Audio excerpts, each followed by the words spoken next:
Coucou la communauté, bienvenue sur ce nouveau tutoriel du livre de vie. Nous sommes toujours dans le chapitre La féminité au 19e siècle.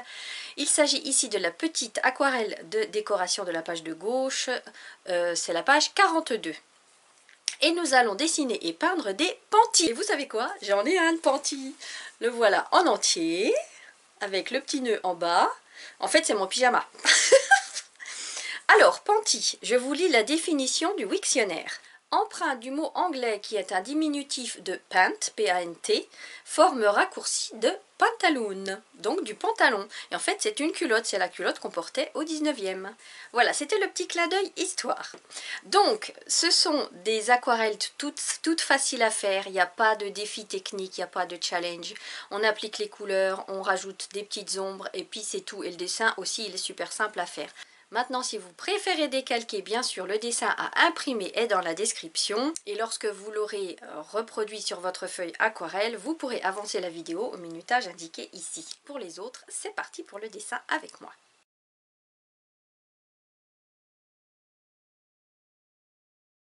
Je vous invite à préparer votre toute petite feuille aquarelle qui fait 2,5 cm de large avec 5 mm de marge. Moi je la mets là pour fixer avec mes pinces sur son support. 17 cm et demi de haut avec 5 mm de marge en dessous et au-dessus. Je vous laisse mettre pause le temps de préparer votre feuille. Dans un premier temps, je vous invite à prendre votre règle. On va prendre les points de repère qui sont là. Donc le 0 au bord de la feuille. Et vous prenez un point de repère à 1 cm, 4,6, 5, 6. Ensuite, on va changer de bord, on va se mettre à droite, avec le 0 toujours au bord de la feuille. Et on va mesurer 7,5 cm, 13,5, 14 et 15,2. À vous. Allez, c'est pas compliqué. Dans un premier temps, un tout petit sourire, à peu près de 8-9 mm de large. À vous. Ici, on a 1 cm de large, si ça vous rassure. Vous prenez de ce segment-là la moitié. Vous prenez 1 cm, un petit point de repère. Et vous venez comme ça, passer là, un léger bombé jusqu'à ce point-là. À vous. Ensuite, un sourire en tremblotant, 2 sourires en tremblotant, une parenthèse qu'on ferme, toute légère. À vous. De ce segment-là, je repère la moitié, je tremblote et je ferme. Là, pareil, je tremblote et je ferme. À vous. Des petits plis. Un grand V, un second. À vous. Et là, un genre de S à l'envers qu'on commence, mais qu'on finit pas. À vous. Au-dessus, on va avoir des fronces avec des petits traits. À vous. Et là, des petits V à l'envers. À vous. Voilà, le dessin de ce premier panty est déjà terminé. Donc ça va, hein, c'est pas compliqué. Allez, ici, à ce niveau-là, on va faire cet ovale-là qui fait 8-9 mm de diamètre. Vous voyez, moi je mesure même pas. Et on le double. À vous. Ici, l'épaisseur au plus large, elle est de 1 cm et demi. Donc vous prenez entre ces deux points-là la moitié, à vue d'œil, hein, à peu près ici. Et vous mesurez 1 cm et demi. Bim. Ici, on est à 1,6 cm. Donc ça va être par rapport au point qui est à 13 cm et demi. Vous mesurez 1,6 cm. Un petit point de repère ici, à vous. Et on va rejoindre là, en passant un petit bombé en passant par là. Un creux et on revient là. À vous. Alors là, ce crayonné, on peut toujours le retoucher après. Hein, donc faites vos premiers traits de crayon, c'est une base. Et vous corrigerez après si nécessaire. Et ici, j'ai 2 cm d'épaisseur. Donc, au niveau de ce point-là, vous prenez 2 cm, un petit point de repère, à vous. On va descendre comme ça, là, en tremblotant, à vous. Et là, on va avoir un sourire pour rejoindre ces deux points-là. Et le long de ce sourire, on va faire des plis. Un comme ça, un comme ça. Et entre chaque, on tremblote. Pareil ici et pareil ici. À vous. Maintenant, on va s'occuper du nœud. Vous avez ici 2 points de repère. Vous les refaites ici. À vue d'œil, hein. À vous. Là, on va avoir au milieu une boule. À vous. Le dessus de la boucle. À vous. Le ruban qui tombe comme ça, en pointe. À vous. Et l'épaisseur de la boucle. À vous. Le ruban qui tombe comme ça, que l'on referme en pointe. À vous. Une boucle qui monte, ça c'est l'intérieur. À vous. Et l'extérieur qui passe derrière le pentis. À vous. Au niveau de ce point-là et de ce point-là, on fait des dômes. 1, 2, 3. Pareil en bas, mais avec des sourires. 1. Donc virtuellement, vous continuez tout ce qui passe derrière le nœud. Donc 1, 2, 3. À vous. Ici, on va apercevoir le ruban. Ça et là, en carré. Un carré là, un carré là. À vous. Au niveau de chaque trou ici, un V, un V. À vous. Pareil en bas, un V. Là, je ne l'ai pas fait, mais là, je le fais. On n'en voit qu'un ici. À vous. Les plis. Un grand V. La même chose à l'envers ici. Et ça. À vous. Un petit bouton. Bim, avec une couture qu'on devine et qui vient comme ça, toute légère. À vous. Donc voilà, vous voyez, le crayonné, il est déjà terminé. Maintenant, je vous invite à prendre votre crayon à encre indélébile. Et c'est parti. Donc, c'est ici de la marque Unipin. Il existe aussi Staedtler, Micron et d'autres marques encore. Je ne les connais pas toutes. Et j'utilise une pointe 0.1. Allez, les petites franges, les petites fronces. Les petits traits verticaux. Bim. On tremblote. On tremblote. Et on fait nos volants. 1 et 2. Nos petits V à l'envers. Là, je dis pas à vous, hein. C'est que du repassage. Et nos plis. Et celui du bas. L'intérieur. Doublé. Le bouton. La couture. L'extérieur. Le nœud. Alors, le nœud pour le repasser, regardez, je vais ici faire plus un bombé, comme ça. Puisqu'on le voit un peu décalé. Un peu de côté. Hop, hop. Bim. Hop.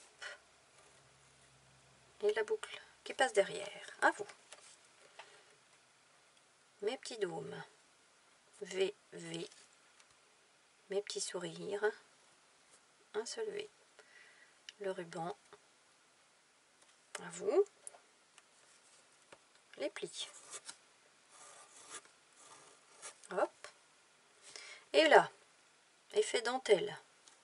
Des petits cercles noirs qui accompagnent les dômes. Pareil en bas. Des cercles noirs qui accompagnent les sourires. Voilà. Et la fin, ici, je reprends là, je vais faire un petit pli comme ça. Je suis. Bim. Bim. Et bim. Et là, pareil, plein de petits points. Alors, je l'ai fait simple, hein, là, les volants. On pourrait s'amuser, vous voyez, à faire encore plein de petits comme ça, qui remontent là. Faites-les si vous avez envie, mais bon, c'est pas un dessin qui est très très large. Et là, effet dentelle. À vous. Allez, dans la foulée, on peut gommer notre crayonné. Hop. L'encre indélébile est à prise instantanée. Sauf si on travaille en surépaisseur, mais là, ça va. Pensez à fixer votre feuille à son support. Bien que si vous ne la fixiez pas, vous savez, ce ne serait pas catastrophique parce que c'est tellement petit que, vous voyez, on ne va même pas faire de fond. Allez, je vous présente les couleurs de ce tuto. Jaune de cadmium citron 203 White Nights. Jaune de Naples d'Aileronnet 634 ou un beige. Hein. Ocre jaune de chez Blox 113. Rouge anglais White Nights 321. Terre Vert oxyde de chrome 704 White Nights. Vert tout court 725 White Nights. Et du gris, c'est du gris de Pain de chez Van Gogh numéro 708. Voilà, je vous laisse mettre pause le temps de préparer vos couleurs. Je vais travailler uniquement avec ces deux pinceaux-là, un pinceau Kolinsky qui n'est pas très gros mais qui a beaucoup de poils. Je vais juste utiliser celui-là pour mouiller mes surfaces, d'accord, et puis peut-être pour appliquer mon beige ici. Donc j'ai plus les références de ce pinceau-là, mais c'est du poil de martre. Donc je vous mets les doigts comme ça pour que vous voyez la taille. Et puis ça c'est un tout petit pinceau de chez Iris PBO numéro 0, série 745, Iris Gold. Je vous invite dans un premier temps à préparer du gris dans une coupelle ou dans votre couvercle de boîte d'aquarelle. Moi j'ai pas, c'est une boîte en bois, donc j'ai pas de couvercle où je peux faire mes mélanges. C'est pour ça que j'ai toujours des petites coupelles à côté. Donc là j'ai encore du gris, je vais l'utiliser d'ailleurs. Allez, c'est parti. Je vais donc mouiller avec mon pinceau Kolinsky. À chaque fois que mon pinceau sort de l'écran, c'est que je vais chercher de l'eau qui est ici, d'accord? Donc ne vous étonnez pas. J'ai préparé mon gris dans ma coupelle. Donc, pinceau Kolinsky, je vais mouiller tout le dessus. Hop. Je prends mon petit pinceau. Je vais chercher du gris léger. Alors, cette fois, on ne va pas s'occuper d'où vient la lumière, hein. D'habitude, sur les aquarelles, sur les illustrations, je dis toujours la lumière vient de la droite, donc on va travailler les ombres à gauche. Ici, c'est pas large, on ne va pas s'amuser avec ça. On va juste suivre les mouvements. Les mouvements des ombres, vous voyez. Oh, c'est déjà trop sec, j'ai pas mis assez d'eau. Le temps que je papote. Allez, je remouille tout. Hop. Et je rajoute. Voilà, comme ça c'est plus diffus. Je vais rechercher un peu de matière. Petit mouvement là. Et puis, je vais suivre aussi les fronces là. Comme ça. Voilà, à vous. Ensuite, je vais faire pareil avec les deux volants du bas. Je les mouille les deux. Je vais rechercher du gris. Alors, on va avoir l'ombre portée du ruban qui est au-dessus ici. Et l'ombre portée du volant du dessus en dessous ici. Après, c'est des petits traits pour le plaisir. Voilà, à vous. J'attends que ça sèche. Je vais passer à celui du bas. La base de celui-là, ça va être une base de beige, donc c'est du jaune de Naples, renforcé par de l'ocre d'or. Et puis les plis vont être renforcés en rouge anglais, donc 3 couleurs pour cette séquence-là. Je prends cette fois mon pinceau à la vie pour mouiller l'ensemble en évitant le bouton. Je ne mouille que le dessus, hein. Je prends mon pinceau Kolinsky. Je vais chercher mon jaune de Naples que j'applique partout. Allez, je vais essayer de laisser un petit liseré blanc sur la gauche, histoire de donner un peu de mouvement. Comme ça. Je rince mon pinceau. Je vais chercher de l'ocre d'or et je vais renforcer le beige en repassant dessus et en respectant bien ma tache blanche. Et je vais chercher mon petit pinceau et avec le rouge anglais, je vais accompagner les plis. Comme ça à l'intérieur. Bim.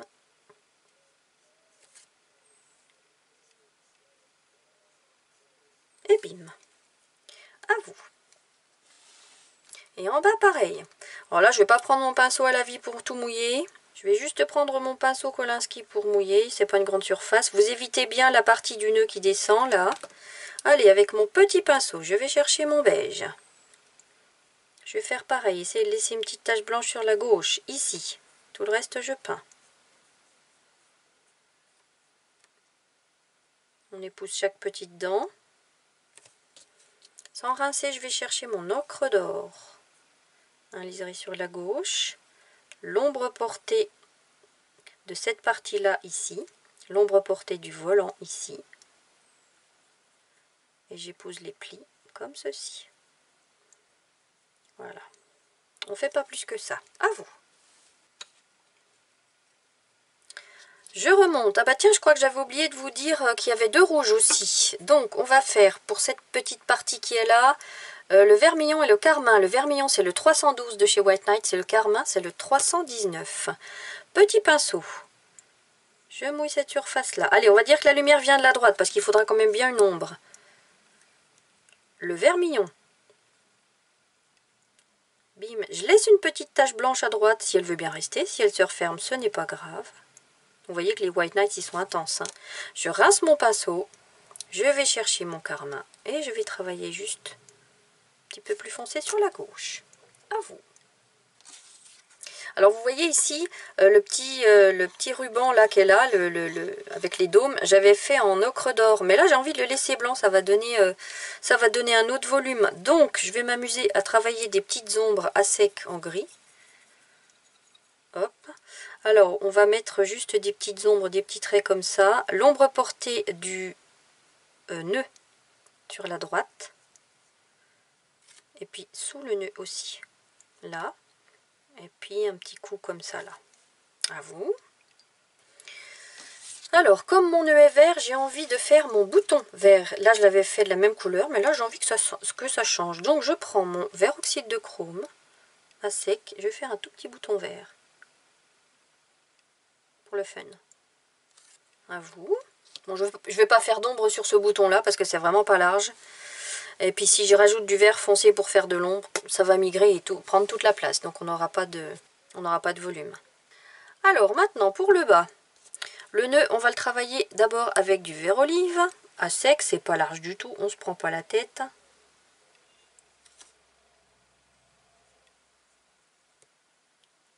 Vous pouvez laisser des petites taches blanches ça et là pour le mouvement.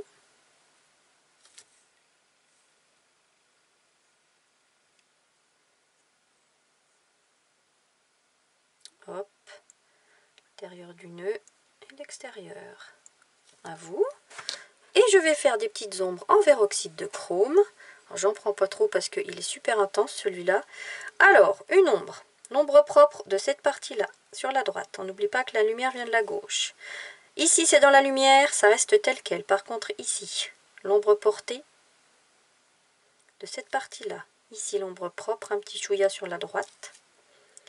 Ici, l'ombre propre, un petit chouïa sur la droite. Et cette partie-là est dans l'ombre également. Puis même, je vais aller plus loin avec l'ombre jusque là, toute cette partie-là. À vous. Ah oui, tiens, j'ai oublié les deux petits carrés. Je reprends mon vert olive.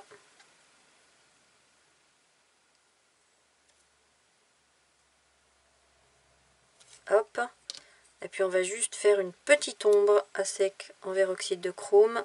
C'est ça, sur la droite. Bim et bim. À vous. Alors après, l'intérieur ici, on peut se permettre de le faire légèrement plus foncé. La lumière venant de la gauche. Allez, soyons fous. Un chouïa plus foncé avec de l'ocre d'or. À vous. Et voilà les amis, cette petite déco est terminée. Qu'allez-vous faire de ces petites choses maintenant? Alors bien sûr les mettre dans votre livre de vie. Mais sinon, vous pouvez vous amuser à faire les deux pentis en entier, voire rajouter des accessoires que l'on trouvait à cette époque. Je vous retrouve la semaine prochaine pour la page 43. Ce sera la grande aquarelle de la page de droite ainsi que le texte. Je vous embrasse très fort. Prenez soin de vous.